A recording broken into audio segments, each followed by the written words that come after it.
Hello dear students, इस video में हम पढ़ेंगे अरेनियस थ्योरी ऑफ आयनाइजेशन। तो ये जो थ्योरी है ऐसे इलेक्ट्रोलाइट के लिए है जो वाटर में डिज़ोल्व होते हैं। डिज़ोल्व होने के बाद में उनका आयनाइजेशन हो जाएगा। फॉर एग्जांपल अगर हम लेंगे, ठीक है, HCl हमने ले लिया, समझो HCl एक्वस कंडीशन में, मतलब वाटर में डिज़ोल्व कर रहे हैं हम, तो क्या मिलेगा उसका H+ और Cl-, इस तरीके से आयनाइजेशन हो जाएगा। ये जो पॉजिटिवली चार्ज आयंस है उन्हें बोलेंगे कैटायंस, और ये जो निगेटिवली चार्ज आयंस है उनको बोलेंगे एनायंस। ठीक, अब इस पूरे कंपाउंड में जितना चार्ज कैटायंस पे होता है वो टोटल चार्ज कैटायन जितना कैरी करते हैं that is equal to the charge carried by the anions. इसका मतलब क्या हुआ, the overall solution is neutral. Okay, वो होता है न्यूट्रल। ओके, तो ये दो मेन पॉइंट हुए अरहेनिस थ्योरी के। अब ये डिसोसिएशन होने के बाद में जो कंपाउंड है, कुछ कंपाउंड्स ऐसे होते हैं जैसे वीक इलेक्ट्रोलाइट अगर हम ले लेंगे तो वो ऐसे कंपाउंड्स होते हैं जो कम्प्लीटली डिसोसिएट नहीं होते। मतलब फॉर एग्जांपल किसी कंपाउंड का हम एक वीक इलेक्ट्रोलाइट एग्जांपल लेते हैं, जैसे फॉर एग्जांपल हमने ले लिया एसिटिक एसिड CH3COOH, ये एसिटिक एसिड का एग्जांपल हुआ।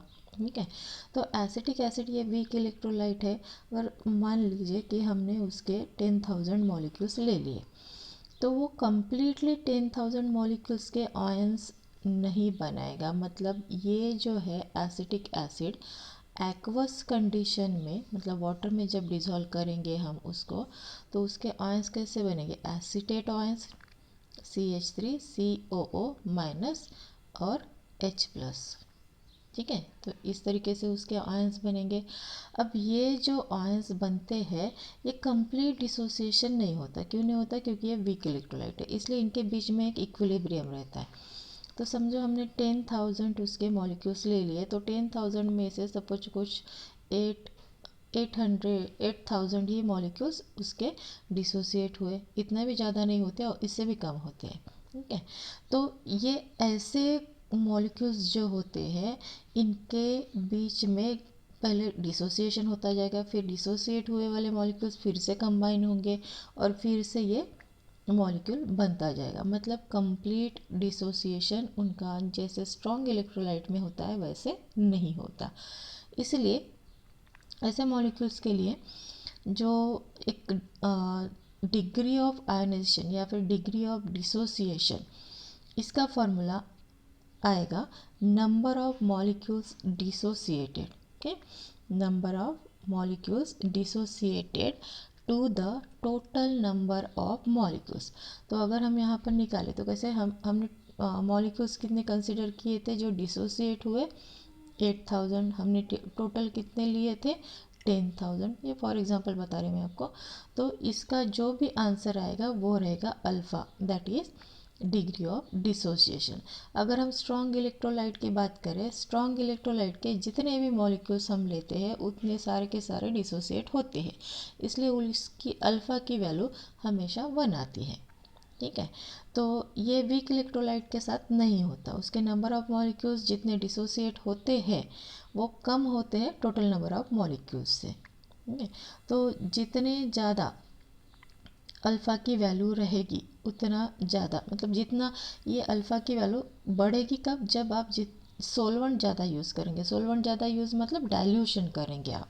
ठीक है, तो मैक्सिमम इनफाइनाइट डाइल्यूशन पर आपको मैक्सिमम अल्फ़ा की वैल्यू मिलेगी। मैक्सिमम मतलब वो 1 से लेस ही रहेगी। ओके, लेस देन 1 रहेगी। 1 किसके लिए होती है, स्ट्रॉन्ग इलेक्ट्रोलाइट। वीक इलेक्ट्रोलाइट के लिए 1 के नियर वो पहुंच जाएगी। ठीक है, कब, जब इनफाइनाइट डाइल्यूशन होगा तब। ओके, तो मतलब सॉल्वेंट की क्वांटिटी ज़्यादा रहेगी उसमें। अब इस इलेक्ट्रोलाइट के सॉल्यूशन में अगर हम इलेक्ट्रिक फील्ड अप्लाई करते हैं तो क्या हो जाएगा, आयंस मूव करना शुरू कर देंगे। ठीक, आयंस मूव करते हैं तो उसकी वजह से क्या होगा, due to the flow of ions electricity will be conducted. तो conductance of solution is directly proportional to the number of ions. तो जितना ज़्यादा अल्फ़ा की वैल्यू रहेगी उतना ज़्यादा कंडक्टेंस रहेगा सॉल्यूशन का। ठीक है, तो ये पॉइंट्स हुए अर्हेनियस थ्योरी ऑफ आयनाइजेशन के। अब एक लॉ है that is Ostwald dilution law. ये हमें ये जो डिग्री ऑफ डिसोसिएशन है और कॉन्सेंट्रेशन या फिर डाइल्यूशन, उसके बीच का रिलेशन प्रोवाइड करता है। तो ये लॉ का statement for a weak electrolyte, specially weak electrolyte के लिए ये लॉ है। For a weak electrolyte the degree of dissociation that is alpha is directly proportional to the square root of dilution.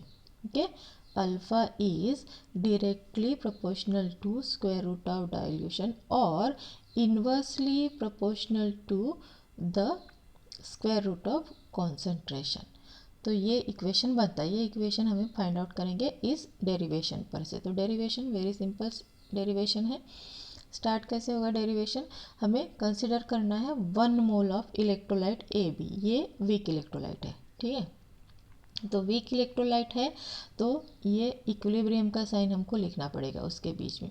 अब ये वीक इलेक्ट्रोलाइट डिसोसिएट कैसे हो रहा है, सपोज ए बी है तो ए प्लस उसके कैटायन हो गए और बी माइनस उसके आनायन हो गए। तो इस तरीके से डिसोसिएशन हुआ। सपोज इनिशियली हमने जो इसका कॉन्सेंट्रेशन लिया है वो है 1 मोल। तो इनिशियल कॉन्सेंट्रेशन क्या हुआ ए बी का, दैट इज़ अभी कुछ कॉन्सेंट्रेशन मतलब डिज़ोल्व हुआ ही नहीं है, तो इसका ए बी का कॉन्सेंट्रेशन रहेगा 1 और आयंस बने ही नहीं है तो इनका कॉन्सेंट्रेशन रहेगा 0 0। ठीक है, अब इक्विलिब्रियम पोजीशन पे मतलब अब एक्वस कंडीशन में हमने उसको डाल दिया, पानी में डाल दिया, तो क्या हो जाएगा, उसकी डिग्री ऑफ डिसोसिएशन सपोज हमने कंसिडर की है अल्फ़ा। ठीक है, उसकी डिग्री ऑफ डिसोसिएशन तो 1 मोल अगर हमने लिए हैं तो उसमें से कितने मॉलिक्यूल्स डिसोसिएट हुए हैं, अल्फ़ा। तो बचे कितने जो डिसोसिएट नहीं हुए, मतलब ए बी। ठीक है, क्या हुआ, हमने 1 मोल लिया, उसमें से ए बी के कितने मॉलिक्यूल्स, डिग्री ऑफ डिसोसिएशन कितनी है उसकी, अल्फ़ा। तो डिसोसिएट कितने हुए, मतलब जिनके आयंस बने वो कितने, अल्फ़ा। तो जिनके आयंस नहीं बने वो कितने, 1 माइनस अल्फ़ा। जो इंटैक्ट ए बी रहे वो हो गए 1 माइनस अल्फ़ा। तो इक्विलिब्रियम पोजीशन पे कॉन्सेंट्रेशन क्या बना ए बी का, 1 माइनस अल्फ़ा। ठीक है, और आयंस कितने बनेंगे उसके, आयंस बनेंगे ए प्लस के, ए प्लस जो है ए प्लस के अल्फ़ा आयंस बनेंगे और बी माइनस के दैट इज़ एनायंस के वो भी अल्फ़ा बनेंगे। अब ये कैसे, दोनों अल्फ़ा अल्फ़ा, इसी में बहुत बच्चों को कन्फ्यूजन होता है तो ये पॉइंट क्लियर कर देती हूँ मैं। ए बी का कॉन्सेंट्रेशन एट इक्विलिब्रियम वो होता है 1 माइनस अल्फ़ा और ए प्लस का बनेगा अल्फ़ा और बी माइनस का अल्फ़ा। किस तरीके से, सपोज समझ लीजिए कोई एक बड़ा सा फ्रूट ले लिया आपने। ठीक है, अब इस फ्रूट को, एप्पल ले लिया समझो आपने, मेरी ड्राइंग अच्छी नहीं है समझ लीजिए, हाँ ये एक एप्पल है।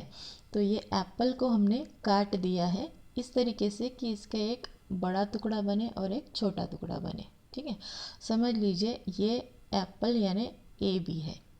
ठीक है, अब सपोज हमारे पास 10 एप्पल है ऐसे, तो हमें 10 एप्पल में से हमने 7 एप्पल्स ही कट किए, तो ए बी कितने बचे हुए हैं, 3, 10 माइनस 7, तो ए बी बचे 3, 1 माइनस अल्फ़ा की वैल्यू हो गई 3। अब 7 को हमने कट किए तो हमें बड़ा टुकड़ा जो है ये जो ये पार्ट है ये कितने मिलेंगे और छोटे टुकड़े कितने मिलेंगे, ऑब्वियसली 7 बड़े टुकड़े मिलेंगे और उतने ही छोटे टुकड़े मिलेंगे क्योंकि हमने एक ही एप्पल को बड़े टुकड़ों में और छोटे टुकड़ों में काटा है। ठीक है, अब मेरे ख्याल से ये आपको समझ में आ गया होगा कि दोनों की वैल्यू ए प्लस और बी माइनस की अल्फ़ा अल्फ़ा क्यों होती है। ठीक है, अब ये जो कॉन्सेंट्रेशन हुआ ये इक्विलिब्रियम पे हुआ। अगर हमने उस ए बी मॉलिक्यूल का कॉन्सेंट्रेशन सपोज सी लिया है तो सी मोल्स के लिए कितना बचा रहेगा कॉन्सेंट्रेशन, तो सी इंटू 1 माइनस अल्फ़ा हो जाएगा, इसके अल्फ़ा आयंस तो सी अल्फ़ा और बी माइनस के भी सी अल्फ़ा। तो ये इसके बाद में हम इक्वेशन लेंगे और इसे सॉल्व करेंगे इन्हीं को। तो किस तरीके से आएगा देखिए, के लॉ ऑफ मास एक्शन उसको अप्लाई करने के बाद में के इक्विलिब्रियम कांस्टेंट जो है वो क्या फार्मूला बनेगा उसका, उसका फार्मूला क्या है, product of concentration of products divided by product of concentration of reactants. तो हमारे पास में जो प्रोडक्ट है वो है ए प्लस और बी माइनस, ठीक है। उनका कॉन्सेंट्रेशन कितना था, ए का सी अल्फ़ा, बी का सी अल्फ़ा, ठीक है। और हमारे पास रिएक्टेंट ए की है, ए बी, उसका कॉन्सेंट्रेशन कितना था, उसका कॉन्सेंट्रेशन था सी इंटू वन माइनस अल्फ़ा। तो ये वैल्यूज़ हमने यहाँ पर उसको पुट कर दी, ठीक है। हमने पुट कर दी C a C alpha C into one minus alpha. अब हम इसको सॉल्व करेंगे, कैसे सॉल्व करेंगे, C into C that is C square, alpha into alpha that is alpha square, और ये बचा रहा। अब यहाँ पर ये जो है सी स्क्वायर है, ये सी स्क्वायर और ये सी, तो कैंसिल हो गया, बचा कितना, ए की सी, ठीक है। ये एक सी बचा और ये अल्फ़ा स्क्वायर बचा और divide by one minus alpha. अब जो हमने इलेक्ट्रोलाइट लिया है वो सपोज वेरी वीक इलेक्ट्रोलाइट है, ठीक है। तो उसकी डिग्री ऑफ डिसोसिएशन अल्फ़ा की value very very less than one हो जाएगी। मतलब उसके जो मॉलिक्यूल्स डिसोसिएट वाले मॉलिक्यूल्स है जिनका आयोनाइजेशन हुआ है, वो सपोज अगर हमने 10,000 मॉलिक्यूल्स टोटल लिए हैं तो उसमें से कुछ 100 ही मॉलिक्यूल्स डिसोसिएट हो रहे हैं, तो जो अल्फ़ा की वैल्यू बनेगी that will be very very less than one. तो ये जो वन माइनस अल्फ़ा है इसको हम nearly equal to one consider करेंगे, ठीक है। One minus alpha is equal to nearly equal to one. तो क्या हो जाएगा, ये जो वन माइनस अल्फ़ा है इसकी जगह पे वन बना, तो बचा क्या फिर सिर्फ सी alpha square. So K that is equilibrium constant is equal to C into alpha square. So alpha square की वैल्यू क्या बनेगी फिर, alpha square is equal to, ये इक्वेशन इस तरीके से हुआ, K is equal to C alpha square. तो अल्फ़ा स्क्वायर क्या हो जाएगा, सी इधर आ जाएगा डिवाइड में, तो क्या बना equation, alpha square is equal to K by सी।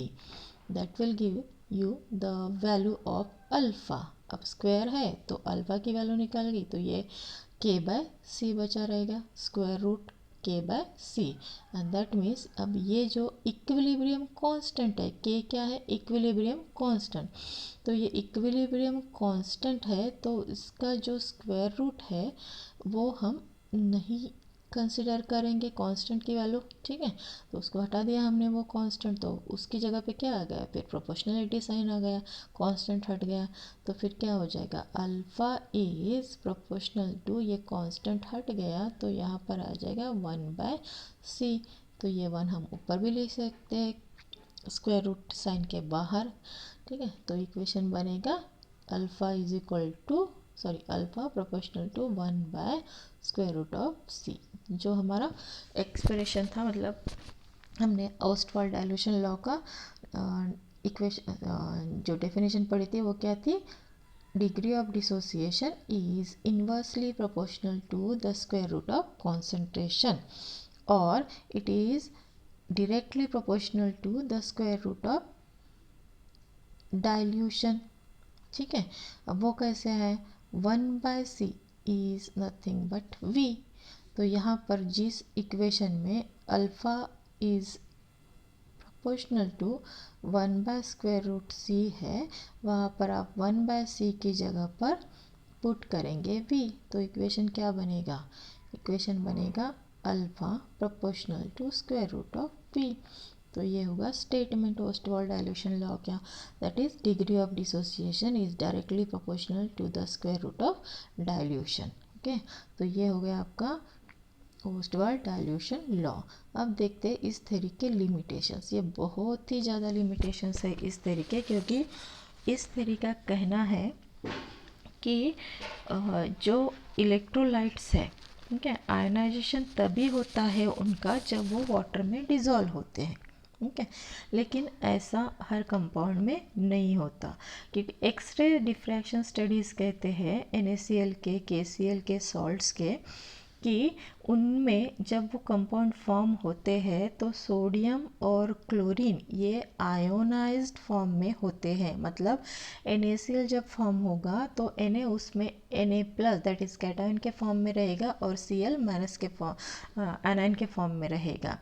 अब और वो वाटर में डिज़ोल्व नहीं होते, फिर भी वो आयनाइज्ड फॉर्म में होते हैं। तो ये एक लिमिटेशन हुई अरहेनियस थ्योरी की। सेकंड उसकी लिमिटेशन है कि ये थ्योरी कहती है कि इलेक्ट्रोलाइट्स इलेक्ट्रिसिटी तभी कंडक्ट कर पाते हैं जब वो वाटर में डिज़ोल्व किया जाता है उनका। ऐसा नहीं होता है अगर आपने NaCl को मोल्टन स्टेट में ले लिया, मतलब उसको उसको हीट कर दिया। हीट करने के बाद में वो मेल्ट हो जाएगा। मोल्टन स्टेट में आप अगर उससे इलेक्ट्रिसिटी पास करोगे तो वो इलेक्ट्रिसिटी कंडक्ट करेगा, वाटर की ज़रूरत नहीं होती। ये सेकंड लिमिटेशन है।